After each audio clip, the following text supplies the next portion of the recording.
तो आज हम बोलेंगे ऑटो स्टोरेज क्लास। ठीक है, तो ऑटो स्टोरेज क्लास के जो चार टाइप्स आपको बताए गए थे स्टोरेज क्लास के, auto, register, static and external. तो पहला टाइप है ऑटो स्टोरेज क्लास।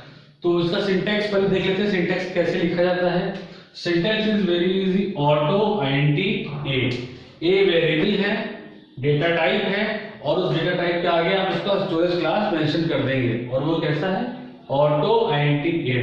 ठीक है, अब ये बाय डिफॉल्ट ऑटो है। जैसे कि अभी तक आप लोगों ने जितने भी प्रोग्राम स्टार्टिंग में लिखे हैं उसमें हमने कभी भी ऑटो को नहीं लिखा। क्यों नहीं लिखा?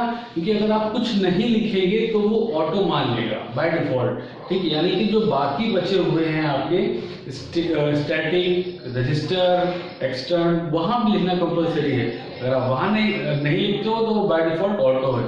यानी कि अगर आपको ऑटो का इस्तेमाल करना है तो आप ऐसे लिखेंगे तब भी चलेगा, और अगर आप ऐसे लिख देंगे आईएनटी ए, ये भी चलेगा।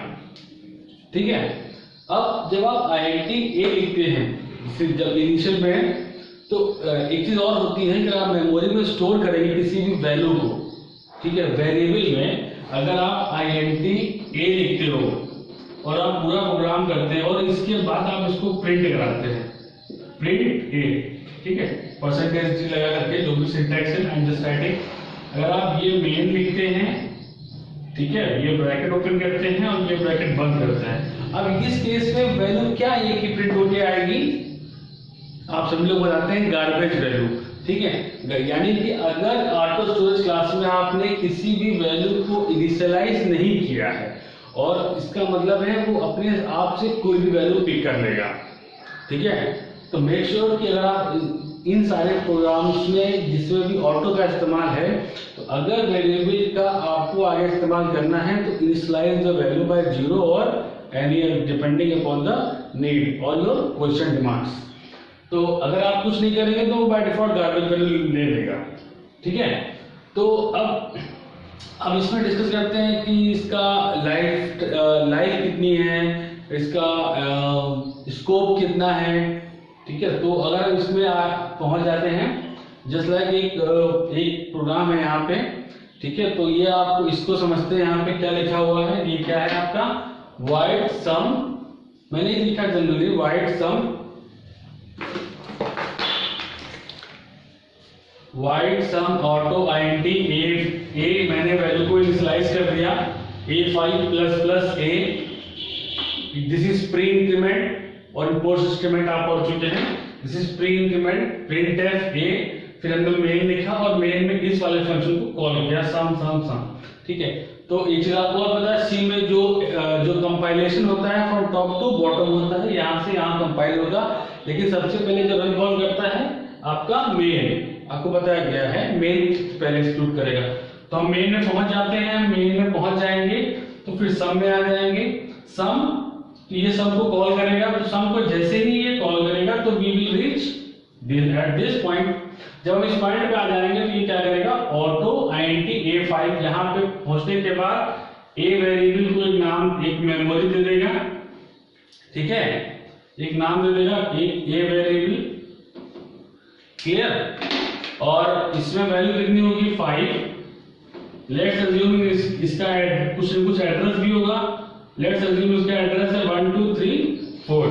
यानी कि जैसे ही आप इनिशियलाइज करेंगे ए को विद ऑटो, नहीं लिखेंगे तब भी ऑटो ले लेगा बाय डिफॉल्ट, आपको पता है।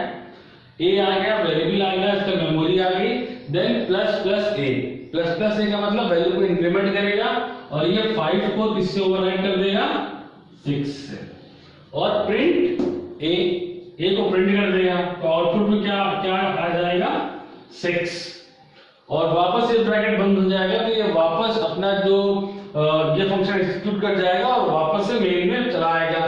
तो मेन में जैसे ही पहुंचेगा यहाँ पे पहुंचने के बाद क्या होगा, इसने अगेन कॉल किया फंक्शन को, ये यहाँ पे फिर से आ जाएगा, और यहाँ पे फिर से आने का मतलब क्या हुआ, फिर इस फंक्शन को कॉल किया, फिर यहाँ पे आएगा, फिर से आईएनटी ए बराबर 5।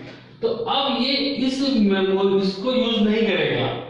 ठीक है, ये क्या करेगा, एक दूसरा मेमोरी को एलोकेट करेगा, ए नाम की 5 देगा, और इसका एड्रेस होगा 4 5 6 7, लेट्स से।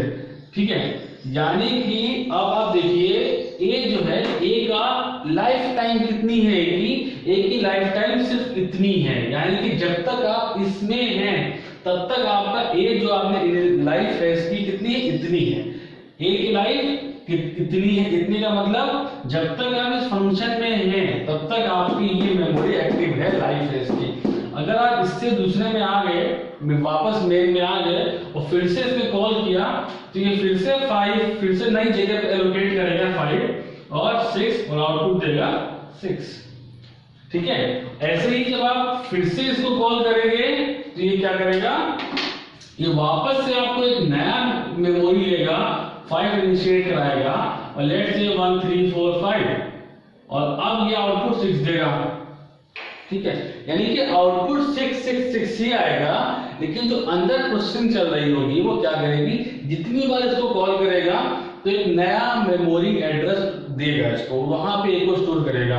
तो इस ए की लाइफ कितनी है with in this function, with in this bracket. और स्कोप कितना है, स्कोप का मतलब ये कहां पे एक्सेसिबल है। सपोज करिए यहां तक ए है तो ए को ये लोकली यहां तक एक्सेस करेगा।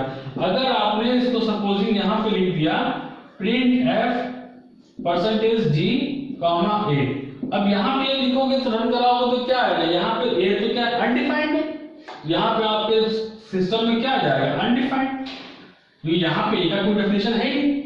तो ए की रेंज कितनी है, ए की रेंज आपकी इतनी है, इसी के बीच ए की रेंज है। और लाइफ क्या है, लाइफ टाइम भी इसकी इतनी ही है। ठीक है, तो दिस इज ऑल